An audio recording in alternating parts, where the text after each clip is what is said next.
Hi everyone, welcome. Thanks so much for joining us today. Hopefully everyone can press star 2 to mute your line if you haven't already done so. You've now joined us for the environmental imperative, asking the question, do cooperatives have something unique to offer? I'm Erin Hancock. I'm the coordinator for the Measuring the Cooperative Difference Research Network. And today you'll see that we have Yul Herbert as our moderator, Esther Speck, and Maureen Cureton joining us as our featured speakers. We want to let you know that we are hosting this webinar today in partnership with the Member Services Department with the Canadian Co-operative Association. Hi there, I'll ask you to press star 2 to mute your line, please. Thank you. So to give you a little bit of background, the Measuring the Cooperative Difference Research Network is a pan-Canadian network of cooperative researchers from a variety of disciplines and also cooperative practitioners. We hold 3 free webinars each fall and 3 each spring that explore a different element of the cooperative difference. So you'll see here on the screen that we're holding another one in November where we're looking at building a Canada-wide cooperative research network. So first we're mapping our tools and the resources that are currently existing and also looking at our plans. We are launching a project to have an online research portal for cooperatives that is interactive. So we want to let everyone know that they can register today for that. It is free. We also want you to know that we're open for suggestions for future webinars. So please contact us with your ideas or if you have a research topic or a co-op specific topic that you would like to share. And for more information, the web link that you see there on your screen, cooperativedifference.coop, you can get information about the network and all of our upcoming events. So I'd like to introduce our moderator, who is Yul Herbert. And Yul is a director with Sustainability Solutions Group. He's worked on sustainability consulting projects in the spheres of community planning, sustainability assessments, and green buildings. Yul has advised municipal, provincial, and federal governments on policies related to sustainability and is active in sustainable development research. Yul serves as the director on the boards of the Canada Research Chair on Sustainable Community Development, the Atlantic chapter of the Canada Green Building Council, the Tatamagouche Community Land Trust, and also the Canadian Cooperative Association. So at this time, I'll hand it over to you, Yul.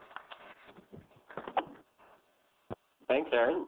Hi, everyone. I'm very delighted to welcome you to the webinar titled The Environmental Imperative. Do cooperatives have something unique to offer?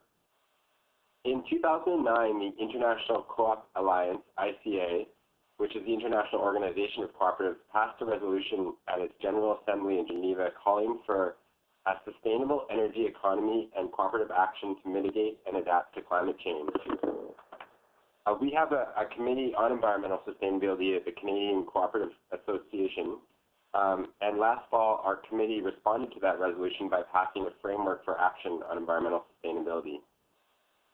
This framework gives us a mandate to actively promote and disseminate environmental sustainability programs, celebrate and promote successes and initiatives of Canadian cooperatives and credit unions that contribute to environmental sustainability, support and encourage cooperation amongst cooperatives and credit unions on environmental issues, and advocate on a common table of policies on environmental sustainability. So we now have that framework in place at CCA. Some of the activities we have undertaken so far include a program to create climate change inventories and action plans for cooperatives. And this is funded by Mount Lukeman Co-op and Van City, and I think Maureen will talk more about that project. Another project that's been completed by CCA is an environmental toolkit. This is the slide that you see before you, and the link below is the link to that toolkit. At that link, there are also case studies of 10 cooperatives and how they've addressed sustainability on that same web page. The other case studies I'd like to mention at this point were prepared by the Canada Research Chair on Sustainable Community Development at Royal Roads University. These case studies are available at crcresearch.org under the research section and under the case studies section, and you will find case studies there on Mount Lukeman Co-op and cooperators. So without further ado, we will begin. We have 2 speakers today. Each presenter will be presenting for 15 to 20 minutes, after which we will have time for questions.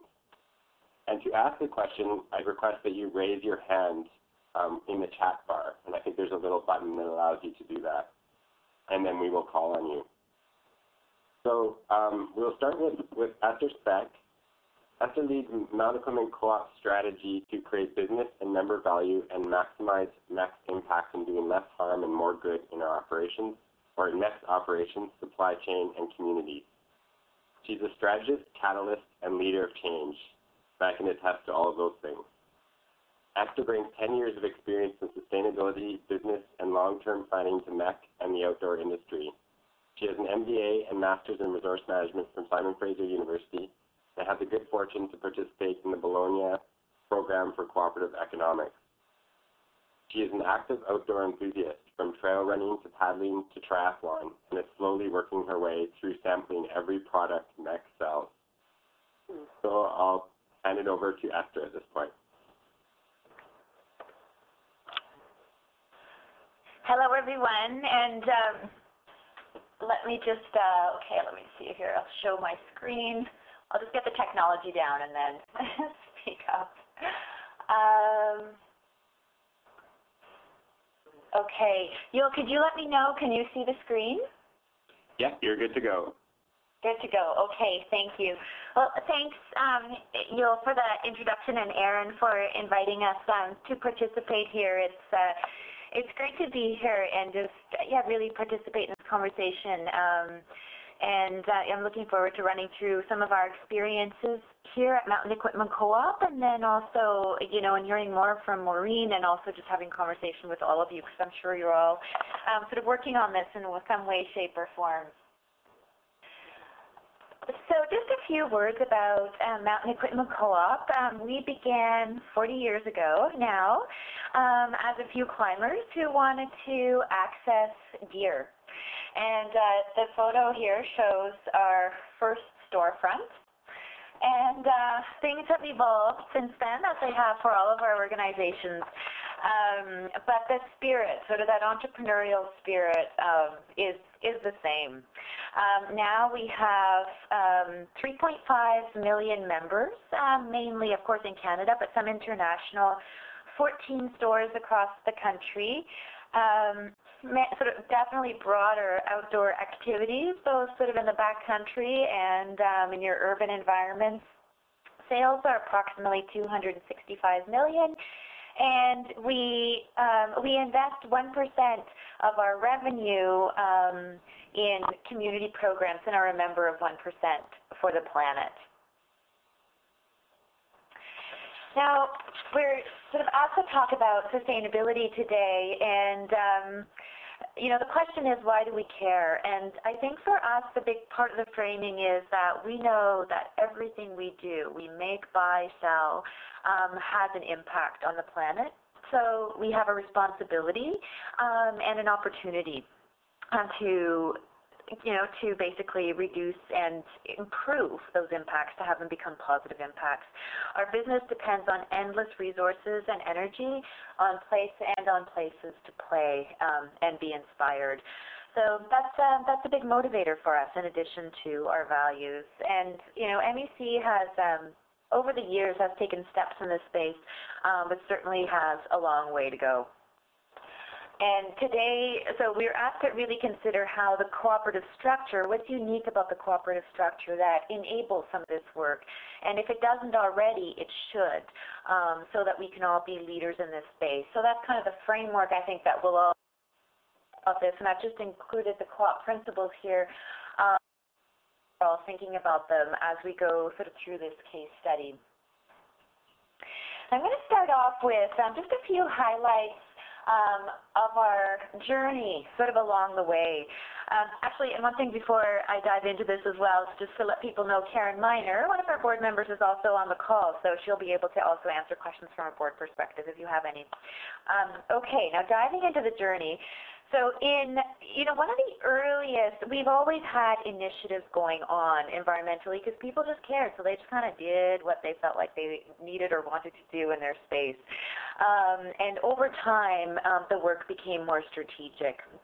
So in the early 90s, a policy came forward, actually from the board, to avoid and minimize ozone-depleting substances in our stores when we're building stores. And this was really, Sarah Galling, one of our founders, was a champion of this, and that is what spun off our green building program. So that's sort of one of those source points of that initiative. Over time, by 98, 99, we developed, steps were taken to develop the first social and environmental strategy that pulled together a number of these micro-initiatives and makes them more strategic overall, thinking about our overall impact. As time went on, lots of sort of great initiatives popped up. For example, in the late 90s, operations introduced a gear swap, and that was really stimulated by our desire to serve members, whether they buy products from us or they get used products from other members. That was really about member service, not environmentally driven, even though it has a positive environmental impact. Again, sort of things evolved. We began to be more proactive in ethical sourcing. In early 2000, we introduced our organic T-shirt, so a very specific initiative that then sort of kicked off a bigger program around supply chain. In 2005, we pulled it all together and developed our first report to kind of tell the story, got deeper involved in supply chain over time through Blue Sign standards. And then in 2007, we developed, sort of looked at, okay, this is where we are, what do we want to do for the next 5 years to think about sort of Sustainability 2.0 at MEC, and we'll be engaging in that process again next year, just to continue to have more impact and leverage more impact. And a number of things popped out of that, including sort of our advocacy program, and sort of deeper work now with a much broader industry in the supply chain, the Sustainable Apparel Coalition. So just a few highlights, and I think the point there really is that this is a journey, and we're all sort of learning and evolving along the way. And that there are a number of different levers for success on this that I think we all need to think about in our organizations. So to dive further, I'm going to talk a little bit now about our governance and then about the specific programs before summing up on some thoughts on the co-op movement. In terms of governance, sustainability, sort of environmental and social, is built into sort of the full policy structure at MEC, beginning with the board developed charter and goals, and sort of board-approved sustainability policy, and then is embedded in our 5-year strategy and our 5-year sustainability agenda, which is integrated into our strategy, and then into sort of operational programs. And just ongoing integration. So we really want to look at it in an integrated and systematic way. The charter, the board charter, sort of covers why we exist and also names values, including stewardship, cooperation, and so on. And then sort of outlines some of our more important Uber goals about active Canadians, conservation, and marketplace change. And in terms of governance, I think an important point here as well that we have a board-level governance sort of sustainability committee, and the board actually, is involved in the governance side of this work. And then we also integrate sort of this role on the senior management team, so that's my role, and everything else is really integrated in throughout the organization. And I say that close alignment between board and management is important to ensure that we have sort of highest level accountability and direction to continue to develop a leadership position in this space. Now, getting a bit deeper into our program, so what do we really focus on? The sustainability agenda we developed 5 years ago and is still sort of alive today, named 5 main goals, or 5 main focus areas that we chose by sort of looking at what the big global issues are, what our stakeholders care about, what meshes with our business strategy, and where we have a big ability to influence. And where we landed was sort of improving our product and operational environmental footprint, and this is huge. Particularly product, that's the biggest footprint. Improving workers' lives in factory communities, inspiring Canadians to be active outdoors, protecting ecologically and recreationally important places, and accelerating sustainability change in the marketplace. And of the programs that help us achieve these goals, there are 5 of them. and product footprint, ethical sourcing, operations, sustainability, community involvement, and accountability. And you can see that marketplace change is consistent throughout because that's where we take sort of policy and advocacy and collaborative action to ensure that we're actually able to sort of make this change and achieve some bigger goals. Now, to dive into some examples in each of the program areas, so the first program I talked about was product footprint, and this truly is where the majority of our impact is. And as I mentioned before, like what we wanted to start with, we started with just some manageable impacts. So first of all, transitioning to 100% organic T-shirts. And over time, are digging deeper and now far more deeply involved with industry, recognizing that we need to work together with our suppliers and with the outdoor industry to influence change overall, because this is not something that we can do alone. We're way too small. So we worked with the outdoor industry to develop an eco-index, and now we're one of the founders, or co-founders of the Sustainable Apparel Coalition, which it basically includes about 50% of global sort of retail purchasing power, which is quite exciting. Really hard, and we have such a long way to go on this, but it's really sort of through collaboration and just constant digging in internal leadership that we can continue to move forward in this space. The second program area, which is operations sustainability, we have a smaller impact here, relatively speaking, but we have much higher influence. So this includes our green buildings, our goals around zero waste, where we've achieved sort of a 91% diversion rate, and just a number of different initiatives. And where we feel like we can show leadership here is kind of in doing the right thing, absolutely, and just continuing to plug away on that, but also in education and partnership. So doing green building tours so others can learn about what we're learning and sharing both what works and what didn't work. And this is a neat program where we were able to sort of jump onto some work that Van City spearheaded with Climate Smart, and I think Maureen will talk about, to help fund sort of support for other co-ops to understand what their carbon impact inventory is. We just did that work ourselves and then thought it was really important to help support the movement in that. So that would all fit under operations sustainability.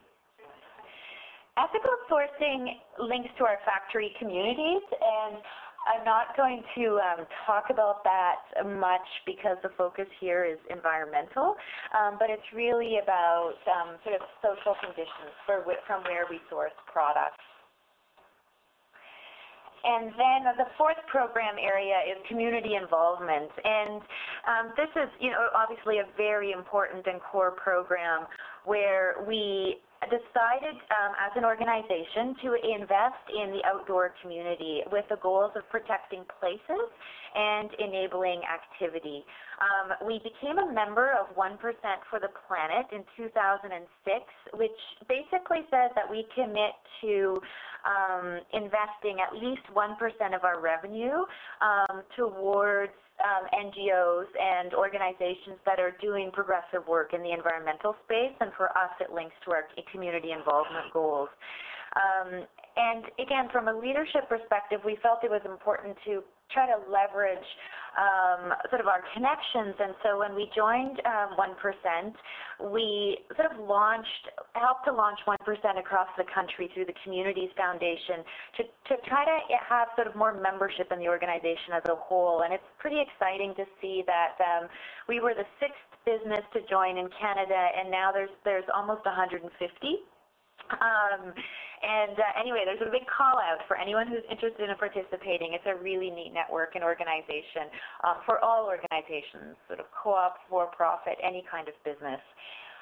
And finally, the sort of final focus here is about kind of bringing it all together and looking at our performance to continue to drive improvement, and also to be transparent to our members in our performance, sort of environmentally, socially, and economically, and to other stakeholders. And we do that through our accountability and sort of reporting and storytelling, which we have online. And again, this is a really useful tool in terms of our environmental change overall to continue to help us drive targets and hold ourselves accountable to those targets and learn from where we're doing well and also from where we're failing, because there are a lot of areas where, yeah, you have to take a few kicks at it to get it right, and sometimes we're not as fast at getting something done as we would like.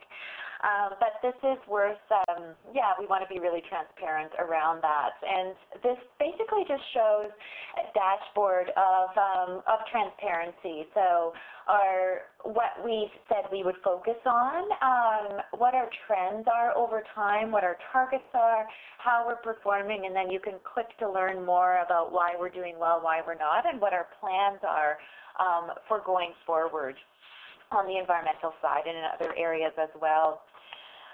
So that was, sort of a brief, I would say, kind of overview of some of the programs and sort of really thinking about, as I sort of think back to what has enabled some of those initiatives to work. I would say that overall our cooperative structure absolutely has been core to being able to implement some of these programs and experiment in some of these areas. And I would say that all of the principles add up to helping us sort of do this work. There's a sort of focus on sort of member participation in the community, investment, education, training, information, cooperation, and I would say amongst cooperatives and also really amongst just collaboration with anybody and everybody who can get this work done is critical. And then concern for community, and my dream is that environment will be mentioned there one day, because it's really not explicit yet, and I think that would help the whole movement sort of move along, but that's just my view. And then I think I just sort of wanted to bring, sort of together some of my thinking over time on co-ops and their unique role. And I would say from my personal perspective and my experience here at Mountain Equipment Co-op, in the co-op movement and just in business in general, I do believe that co-ops have a unique structure that creates the potential for leadership in this space. So privately owned business by leaders who are thinking about this are equally well positioned. The co-ops themselves, just our structure is set up for the long term. It's set up to maximize our returns to members and society, not our short-term profit, even though we need to be profitable. We know that sort of in the short term, but the structure is long term and environmental sustainability is long term. So that aligns. I think we're positioned to engage stakeholders, be collaborative, and have this capacity-building orientation, and we have a strength in community investment sort of in general. So I think all of that adds up to strong positioning. That said, while I believe the co-op sector should lead in this space and should own this space, I don't think that the Canadian co-op sector does yet. As a whole, I think that there's much more to do to actually act on this potential sort of within the co-ops. I think right now, sort of altogether, there's some great examples and everyone is doing some great work.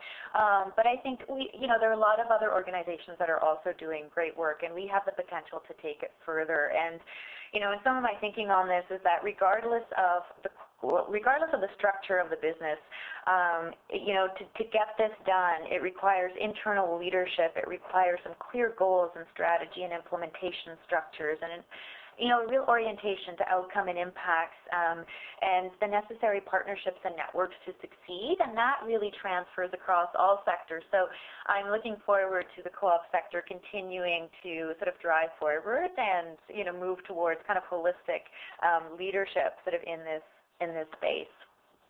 And that's it for me, Yul. Thank you. Thank you very much. And if I can ask anyone to hold their questions until after the second presentation, we will now move to Maureen. Maureen Kirton is Van City's Green Business Manager, helping design and drive opportunities to support a thriving local green economy. She leads a proof-of-concept team working on financing innovations and business development for green building, energy efficiency, and clean technologies. Maureen has co-authored 3 books on green development and sustainable communities, and she continues to write curriculum and teach university courses on sustainable business management and environmental performance management.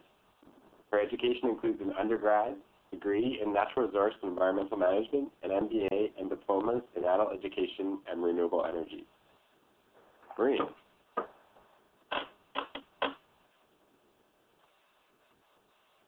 Guess I should unmute. Thanks, Yul. Can everybody hear me? Could you? Yeah, you. I'm kidding. Thanks very much, Yul, and thanks very much to CCA for organizing this webinar, and to Esther for joining us, and for all of you for taking the time out of your busy day of checking your email inbox and spending this hour with us. And happy Co-op Week, everyone.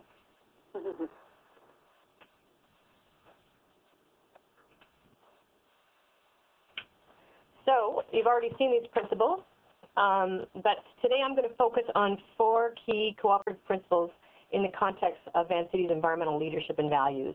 I'll share a few examples of our past, our present, and our emerging Vancity programs and initiatives, focusing on co-op principle number 7, concern for community. Principle number 5, education, training, and information. Number 6, cooperation amongst co-ops. And number 3, member economic participation.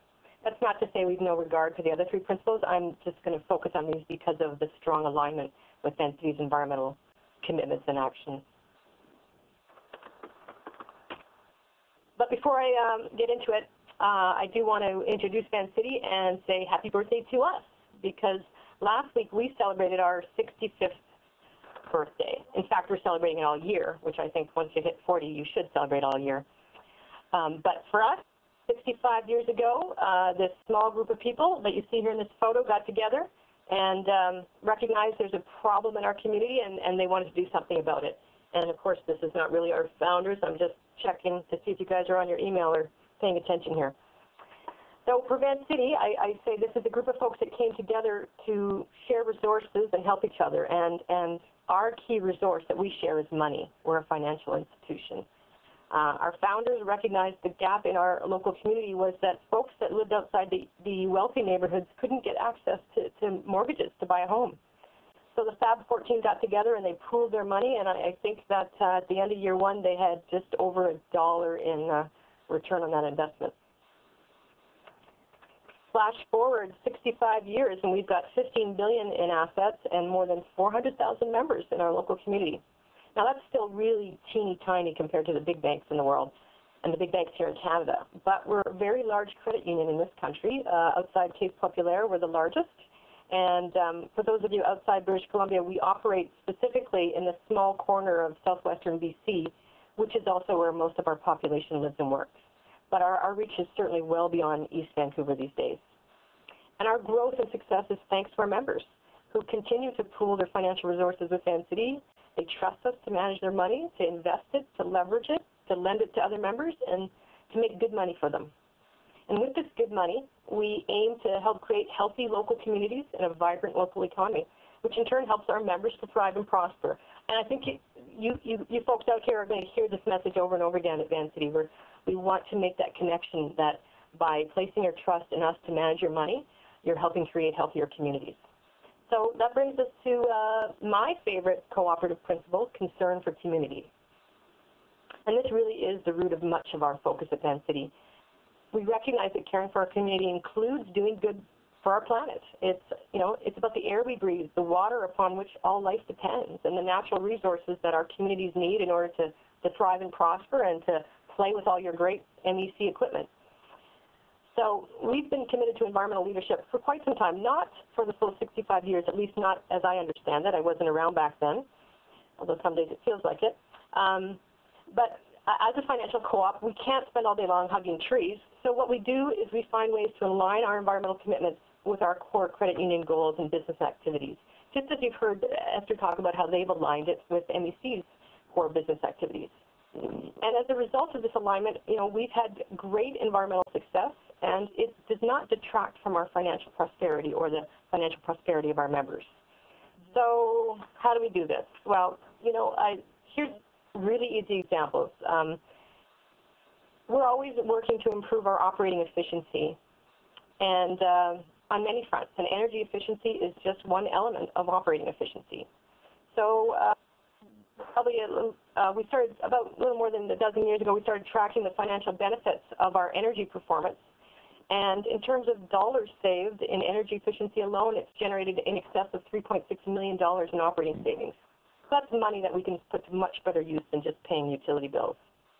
And we don't do anything particularly fancy to achieve those results around energy savings. It's just good operations and maintenance. It's appropriate equipment investments. It's simple stuff like energy efficient lighting, attention to equipment maintenance for our HVAC systems. And if you hang around in our washrooms too long without moving around, you'll see the lights will turn off on you. We also have policies and initiatives to conserve water and reduce waste, to divert our recyclables and reduce the massive amount of paper that we consume. Because, of course, as bankers, we're paper junkies. Our purchasing policy dictates choice of 100% post-consumer paper, and we take environmental impact into consideration in making other purchases such as our office equipment and our furnishings. Now, we don't ignore price, but environmental impact is absolutely part of our decision-making. And again, we measure results. For example, in 2009, 2010, we diverted 79% of our waste from landfills. NC's leadership in this area relates both to our ongoing commitment to improving our environmental performance and, as Esther mentioned, to integrating this commitment into our operating and management practices. We don't just have a little volunteer green team that you see, even some big companies manage it this way. We've got a great facilities department with folks who take this stuff seriously in their day-to-day jobs. And we've got folks in our purchasing department and our IT departments and our finance departments who know that they have a role here to play in our environmental leadership and in our outcomes. And I find all too often businesses say we can't be concerned about the environment because we've got to focus on making money. Well, Vancity maintains a very strong environmental performance mandate, and along the way we've achieved great financial success. In fact, this past year was our best financial results in the 65-year history of our credit union. Now, we are far from perfect on our environmental performance, but we do take it seriously, and I think along the way it's helping us make good money.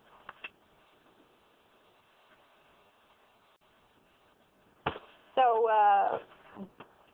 2007, Vancity became the first North American-based financial institution to become carbon neutral. And, you know, it was actually relatively easy for us, I say relatively, because we'd already been measuring and managing our environmental performance for several years. So translating the relevant metrics into greenhouse gas equivalents is much easier than starting from scratch. And our environmental management practices that were already in place gave us a great jump start on shrinking our carbon footprint. Now, to get to carbon neutral requires spending a little money on carbon offsets, and we have staff who work to maintain our greenhouse gas inventory and track our performance. Right, Kate? I think she's there listening. But why do we do this? Again, it's because of our concern for community, and we believe that climate change is the most pressing environmental problem of our time. Our world is on a path to devastation of our communities, and well, those of us living in rich countries account for the lion's share of global greenhouse gas emissions. It's people living in poorer parts of the world who will suffer the most. So this is a grave social issue as well as an environmental issue. And Vancity had an opportunity to show leadership around this, and we did. Being first to be carbon neutral generated some great benefits for Vancity, not the least of which was all the positive media coverage we received. The benefits of having our CEO and board chair that you see here shown on national TV shaking hands with Canada's environmental icon is considerable. And David Suzuki also walked around and shook hands with staff at our head office, congratulating us on Vancity's environmental leadership. So beyond the brand list and good PR, it was really a great lift for Vancity staff too. We maintain our carbon neutral commitments, and that's all part of our internal community. But, you know, we also ask our members and our staff what they think about all this. And, you know, as you see from the stats here, environmental performance is important to many of our members. I don't think it's top of mind for most of them, but it is important to many of them. And we did some recent surveys around our brand refresh, and that reminded us that environmental leadership has become synonymous with our brand at Vancity. So members and even non-members think of Vancity in the context of our environmental leadership, and they respect and admire us for that. And I think for some members and staff, our concern for our community and our environment is the reason why they're part of Vancity, and it certainly is for me. And I think that's a key part of our co-op difference. So, principle number 5, education, training, and information. Well, beyond our own management practices that I've talked a little about, we share this information. Check out our website. You'll see that we disclose information on our greenhouse gas management and practices, and we publish an accountability report to very great rigor in which we share our environmental and social goals and targets, and we report on our progress towards them. Our 2008-2009 accountability report is available for download on our website, or you can save some paper and read it online. In 2010, Benzie stepped up again as a business leader by becoming one of the first businesses in the world to integrate our social and environmental reporting into our annual financial report. I think this is really significant because it sends a message that our environmental and social performance stands alongside financial performance. So check that out too if you're interested. It's our 2010 integrated report, and it's also uploaded to our website. That's some of the information sharing that we do as part of this co-op principle number 5. On the educational side, we offer tips on how to green your business and how-to steps for companies to become carbon neutral. You can download our greenhouse gas management protocol and use it as a guide for doing your own in your business. Or go to Green Business Program pages on our website, and we offer free resources. And we do this because we recognize that most of our, or all of our 40,000 business members are small businesses. In fact, 92% of all the businesses in British Columbia are small to medium-sized enterprises. And unlike Van City, most of these businesses don't have the staff with the knowledge and expertise to know how to improve their environmental performance. So we want to share that learning to encourage others to make an impact in terms of environmental performance. I'm really happy to share that knowledge. I also spend time out in community facilitating workshops on how to green your business as part of our educational services for one of our members, Small Business BC. And from time to time, I do a mini workshop on sustainability in business for our microfinance business members.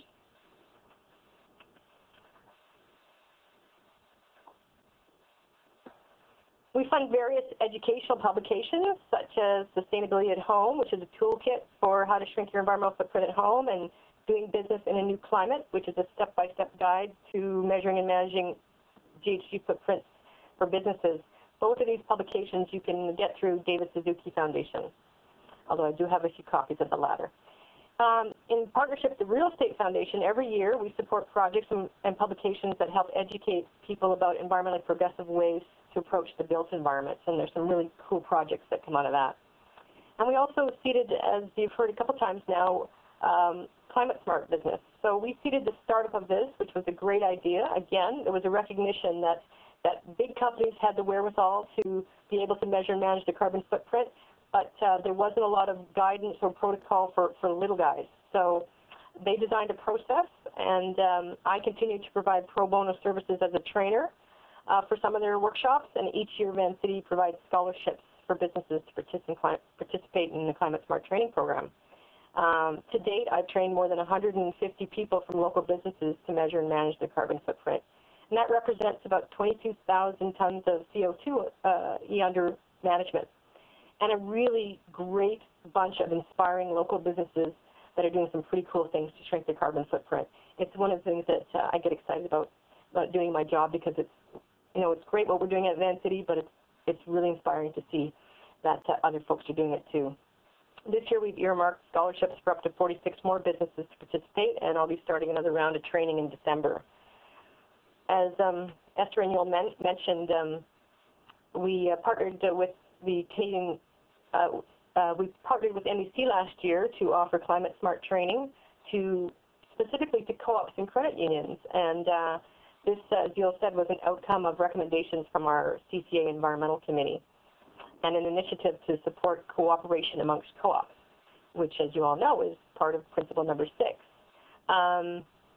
MEC, by the way, Cooperative Housing Federation was one of the early adopters of that program. I think they were in the second or third training group. And they ended up becoming carbon neutral, and they now help the housing co-ops to look at ways to shrink their carbon footprint too. So it's a wonderful sort of viral growth of these commitments.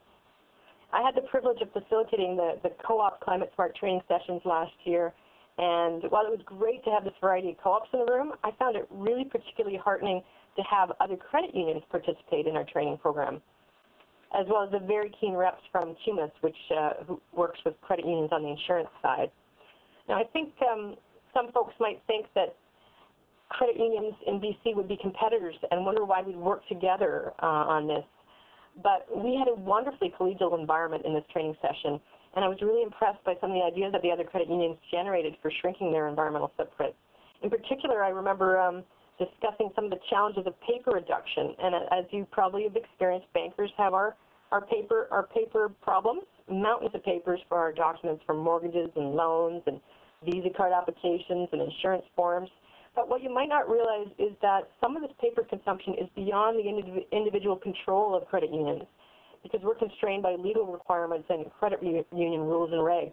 So one of the credit unions in our Climate Smart cohort suggested that credit unions band together and request regulatory and process changes that would enable us to make massive paper reductions as a credit union body. So together that would create tremendous greenhouse gas reductions. So I think here's where collective action and cooperation can far outweigh the environmental outcomes of individual organizations or co-ops or credit unions alone. And I think this principle of cooperation amongst co-ops is one that we could explore a lot further with regard to environmental leadership and action, if not in other areas, and more broadly cooperation amongst values-aligned businesses and social enterprises, not just co-op entities. And the last principle I'm going to chat about is member economic participation. I'm going to take a bit of license with the definition here. As a credit union, our members are our owners, and we share in our financial success, all of us. And I think for many years at Vancity, our focus was to be good little bankers and work hard to realize the financial benefits to our members. But we are a co-op, and we're concerned about our community, so we've been carving off 30% of our net profits each year to give back to our members and our community. And by the way, that's $23 million in shared success for 2010 from our profits. So that's a whole lot of money that we direct towards grants for not-for-profits and charities. We support stream restoration and salmon habitat protection. We help local farmers market association, and we supported a pilot project to get local businesses to exchange their waste instead of dumping it. We helped bring a greenway for hikers and bikers to an area that lacked that community amenity. We've helped hundreds and hundreds of projects each year generate big and small environmental and social and economic benefits for our communities. And we're still doing that, but our leadership's challenged us to move beyond the philanthropic model to leverage a far greater financial resource at Vancity, which is our $15 billion in assets. What can we do with that money to really, truly impact our communities in a socially and environmentally progressive way? Now, we've actually been doing this for a while, too, but we're getting really serious about doing more of it and doing it better. We call it community investment. It's using Vancity's core competency, which again is bankers, and directing it to impact lending and investment. And by impact, we mean positive social and environmental impact. I think this is really exciting work to me. We've had the opportunity to generate great financial results, and let's be real, we're not talking about giving away money here or not making money, because we would not have members at Vancity if we did not make money for them. So we need to continue to make money for them, but can we make money in a way that also has much greater impact on our local economy, helping to create a thriving local green economy and healthy local community? So what we have right now is several proof of concept teams within Vancity that are generating ideas, helping access opportunities, supporting a shift in lending portfolios to this kind of impact financing, and pursuing innovative solutions for financial tools and offerings for this positive social and environmental impact. And the two proof of concept areas that relate most directly to our environmental leadership are the one that focuses on local, natural, and organic food, and the team that I lead, which has a multi-sector focus on environment and energy. Now, I'm not going to get into a protracted description of the work in these areas, but I'm just going to give you a few examples. We're helping develop new financing offerings that we hope will encourage homeowners and high-rise building owners and business owners to make energy efficiency capital upgrades in their buildings so that they can shrink their carbon footprint and also save money, just as we save money at Vancity in our own buildings through energy efficiency. We're using creative financing tools to enable great little businesses like Recycle to do their thing. In the case of Recycle, they collect waste cooking oil from restaurants so that it can be converted into biodiesel. We're collaborating with local government and bringing our financing tools to support goals around greenest city action plans. And we're examining ways to leverage the value of carbon offsets to provide more innovative financing solutions. On the local proof of concept, local food and natural and organic food proof of concept team area, we're educating our bankers here to understand that sector better and how we can better support them. We've launched a small growers fund to help local family and co-op run farms who are often underfinanced and have difficult time accessing capital. And we're partnering with a local not-for-profit on a new little microfinancing program to offer small loans to urban agricultural-related micro-enterprises. On the investment side, at ManCity, we're working to educate our members about sustainable wealth management opportunities so that they can choose socially responsible investments rather than just any old way of making money. And we've launched a small investment fund, which is very new, called Resilient, that offers patient capital and equity investment solutions for local social enterprises and mission-based businesses that need that kind of financial support. To me, it's really exciting work. It's very challenging. I think it could be game-changing. And it's a natural continuum of our environmental and our social leadership. And it's a great fit with our co-op values. So if you'd like to read a few more stories around our community impact program, we have them on our ManCity website under the My Community section and then the impact icon. And I'll put that link on the slides when you get them. So that's it for me. Thank you very much for this opportunity to share our ManCity story.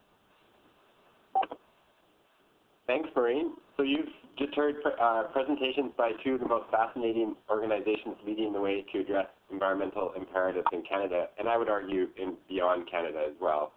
And interestingly, they both happen to be cooperatives. So I'd like to ask a first question to Esther and Maureen and anyone else in the audience who wants to jump in. The cooperative structure is oriented towards the long term, but imagine if ManCity and MEC were not cooperatives, but were either publicly traded businesses or private companies. Do you think they would have the same commitment to environmental leadership? So I'll throw that out to you, Maureen and Esther, and if anyone else wants to jump in. Maureen, do you want to go or should I go? Okay, I'll jump in first then. So it's Esther. It's a really good question, Yul, and my sense is that under private ownership with the right owner, you could absolutely achieve the same level of commitment. And I think we see that in organizations like Patagonia and Interface, although Interface is largely publicly traded now. But there are some great examples, like even sort of Ben & Jerry's when it first started, like of organizations that are led by private sort of individuals who carry these values and infuse leadership sort of throughout. So with the right person, yes. And publicly traded, I think that it's difficult. I think the initiatives that are more easily are possible there are particularly sort of anything that links to efficiencies and returns. Positioning sort of sustainability around an innovation agenda can help to drive progress as well, but certainly it definitely needs to be positioned differently, and I don't think that we could achieve like the same outcomes at our size being publicly traded. Maureen, do you have any quick thoughts on that? Well, I think Esther answered that really well, so I'm going to turn that around and say, you know, I love the fact that we're a co-op and I love the work of MEC, but there are not enough co-ops around in the world, and we cannot rely just on co-ops to be doing this, so I hope that business will embrace this. And as Esther said, we are seeing businesses embrace this. I hope that government compels business to embrace this. I hope that consumers compel businesses to embrace this. Vote with your dollars, people. You know, it's interesting we're seeing this, that there's a shift in the United States on the economic meltdown side where there's been a mass movement to say, if you're not happy with how the big banks have destroyed our economy, then go to the co-ops. So if you're not happy with what regular companies are doing, go to the co-ops. Well, you can't go to the co-ops for everything. So it can't just be us creating the solution. So is it aligned with co-op values? Absolutely. Is it impossible to do if you're not a co-op? No.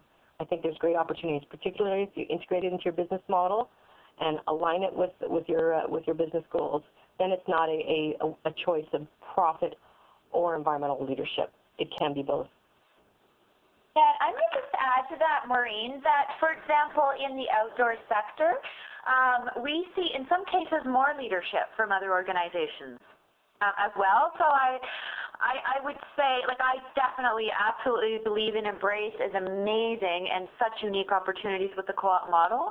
But I would say there are a lot of businesses, like, as a sector, as a whole, on average in Canada, I think there's a lot of opportunity for the co-op model to improve its performance in this space.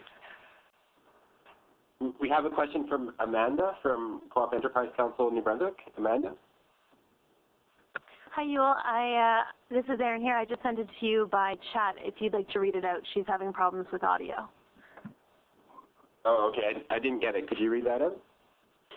Absolutely. Okay, the question is, when Vancity is giving loans, are there any mechanisms to evaluate the environmental impact of customers' activities? In other words, how can Vancity ensure that they are lending to projects that are not creating environmental degradation? First of all, they're not customers, they're members, because we're a co-op. So we have an ethical screen, which it's a basic negative screen. So we will not do business with someone that's manufacturing weapons, for example. So we have the basic side.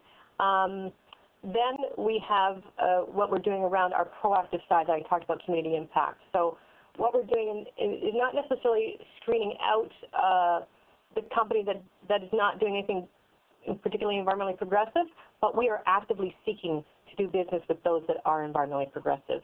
And we are working on tools to attract them, to better support them. We are willing to take greater risks sometimes to do business with those kind of wonderfully environmentally progressive businesses.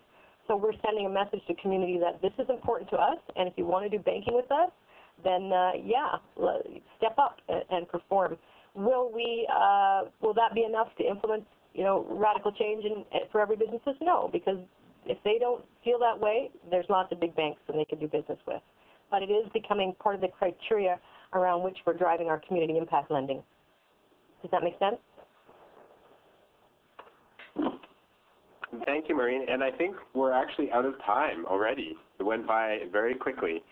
So I'd like to thank both our presenters, and thank you to everyone who joined us, and hope to see you on another webinar. And thank you very much to you, Yul. And just to let everyone know, we will have these presentations posted on the website cooperativedifference.coop this afternoon, so just within an hour or so. And then we will have the videos posted within a couple of weeks. So if people want to share this with their friends and colleagues, they can go online and watch these. Again, the links will be right on that link you see there. Thanks so much.